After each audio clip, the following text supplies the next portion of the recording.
نسخہ یہ ہے کہ اتنی دیر تک ناشتہ نہ کرو جتنی دیر نماز فجر نہ پڑھ لو۔ ایک بندہ کہنے لگا حافظ صاحب اگر صبح اٹھنے میں دیر ہو جائے تو، میں نے کہا نہ پڑھنے سے بہتر ہے پڑھ لو۔ بھئی صبح اٹھ کے منہ ہاتھ تو سارے دھوتے ہو نا، تو وضو ہی کر لو، 2 سنت 2 فرض پڑھ لو۔ فجر کی پڑھ لو گے باقی پڑھنی آسان ہو جائے گی۔ فجر کی راجہ شیطان کہتا اچھا ان کل تو پڑھیں گے، نہ کل آوے تو نہ نماز پڑھ پاوے، لہٰذا تھوڑا جا اچھی آواز نہ بولے، اتنی دیر تک ناشتہ، تھوڑا سا اچھی آواز میں، اتنی دیر تک ناشتہ جتنی دیر تک نماز فجر نہیں پڑھ لوں گے، اور اتنی دیر تک کوئی اخبار رسالہ نہیں پڑھنا جتنی دیر قرآن پاک کی تلاوت نہ کر لو۔ آج ہوتا کیا ہے، رات کو دیر سے سوتے ہیں، صبح دیر سے اٹھتے ہیں، اور اکھاں مل دے اوے اخبار آیا وے، کوشش کرتے ہیں پہلی نظر اخبار پر پڑھے۔ کیوں جی، ایمانداری سے بتلو، اخبار پڑھنے سے ثواب مل جاتا ہے؟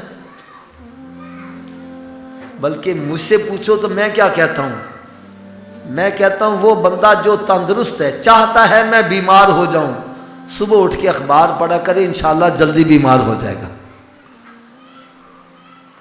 اور جو چاہتا ہے کہ میں تندرست ہو جاؤں، اس کو چاہیے صبح اٹھ کے قرآن پاک کی تلاوت کیا کرے۔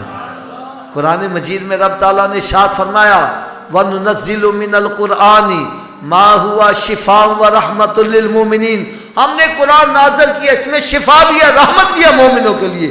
اور بھائی قرآن پڑھو گے تو شفا ہوگی نا، اس کو بند کر کے رکھ دیا ہے، سیوں کا کیڑا اس کو شہید کرتا جا رہا ہے، اوپر گرد و غبار پڑ رہی ہے، ٹی وی VCR پر مکھی نہیں بیٹھ، تیرے گھر میں برکتیں کیسی ہو جائیں؟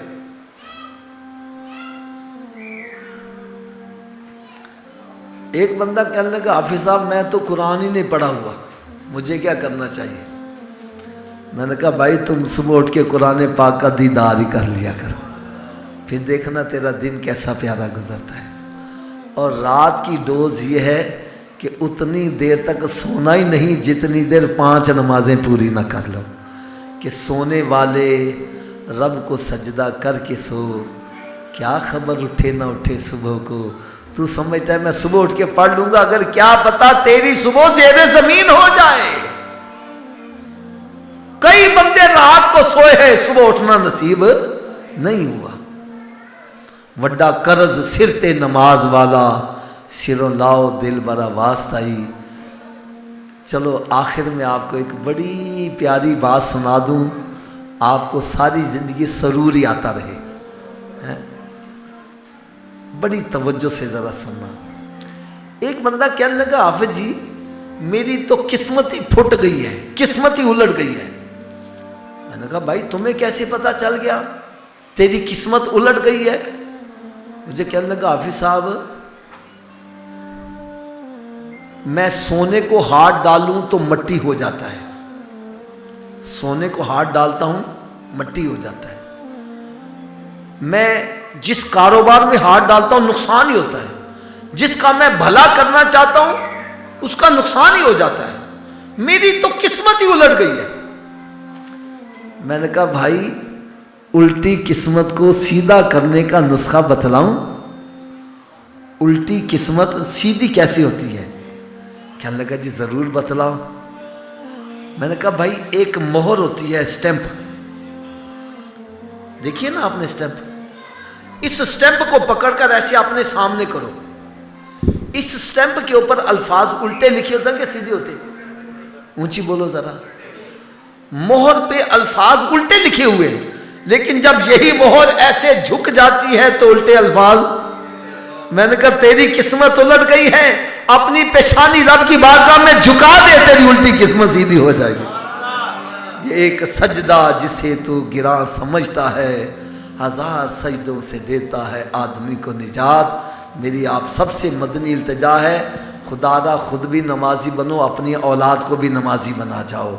اگر کوئی کہے کہ حالات بڑے خراب ہیں ہم بچوں کو کیسے نمازی بنائیں، بھائی اگر بچہ اسکول نہیں جاتا تم ڈنڈے مار کے اس کو چھوڑنے جاتے ہو، بچہ نماز نہ پڑھے تمہارے کانوں پر جوں تک نہ رینگے، قیامت کے روز یہ ہمیں گرے بان سے نہیں پکڑیں گے کہ یا اللہ میں اسکول نہیں جاتا تھا، یہ ڈنڈے مار کے چھوڑنے جاتے ہیں۔ نماز نہیں پڑھتا تھا، انہوں نے مجھے کچھ کہا نہیں، اگر یہ نماز کے معاملے میں سختی کرتے تو میں نمازی بھی بن جاتا۔ میں یہ بات دعوے سے یہ کہتا ہوں کہ جتنی مرتبہ نمازی بچہ ماں باپ کے لیے بخشش کی دعا کر سکتا ہے، بے نمازی کبھی بھی نہیں کر سکتا۔ نمازی بچہ جب بھی اتحیات میں بیٹھے گا کہے گا ربنا اغفر لی، اونچی بولو ذرا، ربنا اغفر لی، یا اللہ مجھے بھی بخش دے، میرے ماں باپ کو بھی بخش دے۔ فجر میں کہے گا، ظہر میں، عصر میں، مغرب میں، عشاء میں، بار بار تکرار کرے گا۔ میں کہتا ہوں آپ کے اس کے پورے علاقے کے اندر جو سب سے بڑا کنجوس ہے، اس کے دروازے پر 5 مرتبہ صدا لگاؤ، ارے اس کو بھی اپنے دروازے کی لاج رکھنے کے لیے کچھ نہ کچھ دینا پڑ جائے گا۔ تو جو ارحم الراحمین کی بارگاہ میں بار بار صدا لگا رہا ہے، رب تعالیٰ اس کے ماں باپ کی قبر کو جنت کے باغوں میں باغ کیوں نہیں بنائے گا؟